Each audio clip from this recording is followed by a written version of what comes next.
Epstein file.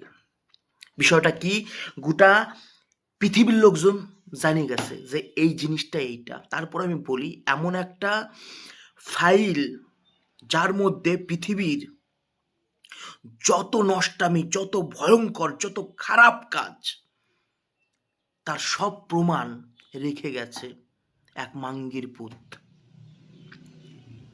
এইখানে দেখা যাচ্ছে যে আমরা যাদেরকে আইডল মনে করতাম, যাদেরকে দেখিয়ে আমাদেরকে বলা হতো, বাবা তোমাকে কিন্তু এর মতন হতে হবে, ইনার মতন হতে হবে, উনার মতন হতে হবে, প্রত্যেকটা ওই যে সোকল্ড আইডল আমাদের শুয়োরের বাচ্চা ভাই।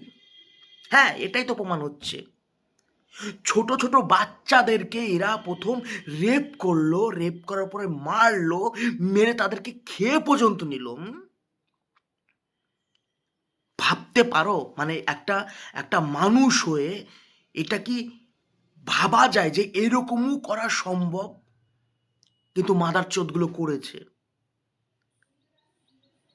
আমি ওশোর ফ্যান ভাই। ওশো জাস্ট এই জন্য বলে গেছিলেন যে কাউকে নিজের ভগবান বানিও না, কাউকে না, মানে কাউকে না। কারণ ভগবান হওয়ার যোগ্য কারণ নেই, তুমি কাউকে ভগবান বানিও না। আমি তোমাদেরকে আজকে ভালো ভালো জিনিস শিখাচ্ছি, ভালো ভালো কথা বলছি, আমাকে তোমরা ভগবান বানিও না। আমি ওশো, আমাকে ওশোই থাকতে দাও। আমি রাজনীশ, আমাকে রাজনীশে থাকতে দাও।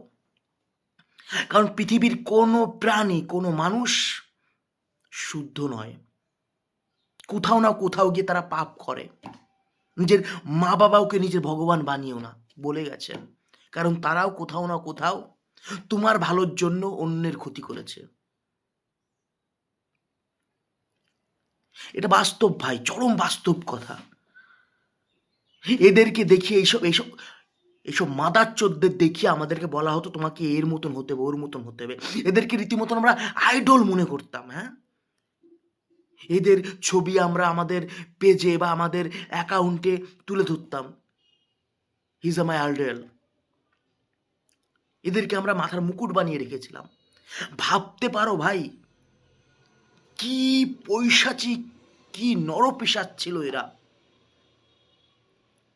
আমি যখন এদের ভিডিওগুলো দেখছি না, এই তথ্যগুলো উঠে আসছে ভাই, বিশ্বাস করো ভিতর থেকে না কেমন যেন একটা ভয় ভয় লাগছে। এমন না যে এরা বিলুপ্ত প্রাণী, এরা এখনো পৃথিবীতে রাজত্ব করছে। এরা এখনো মানুষদেরকে বুঝাচ্ছে তোমাকে এইটা করতে হবে, ওইটা করতে হবে। এদের কথা মতনই পৃথিবী চলছে। মানে কত রকম, মানে কত বড় ভয়ঙ্কর পরিবেশের মধ্যে আমরা রয়েছি। আমি জাস্ট মানে আমি কেন, গোটা বিশ্ব এখন আতঙ্কে ভুগছে যে এইসব মাদার চোদরাই তো আমাদের পৃথিবী কন্ট্রোল করছে। আর এদের পাস্ট এত জঘন্য। এটা তো গ্যারান্টি যে ডোনাল্ড ট্রাম্পের কেরিয়ার পুরো খতম। আমি ভাই স্টিভেন হকিং, মানে এই এই কানাচোদার কথা ভাবছি। হ্যাঁ, ইনি ইনি ইনি ইনি নিজের জীবনে অনেক, মানে পৃথিবীর জন্য অনেক কিছু করে গেছেন, কিন্তু ব্যক্তিগত জীবন এনার কতটা জঘন্য।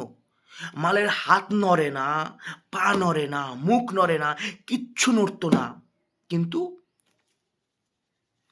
ধন্যরাই ফেলতো। কাদেরকে আমাদের আইডল বানিয়ে রেখেছিলাম। হ্যাঁ, আবার তো শুনলাম নরেন্দ্র মোদীর নামও চলে এসছে, যদিও বা এখনো প্রমাণ হয়নি। যদি ভাই চলে আসে, যদি ইনারও ফুটেজ একবার রিলিজ হয়ে যায়, বুঝবো কি অবস্থা হবে।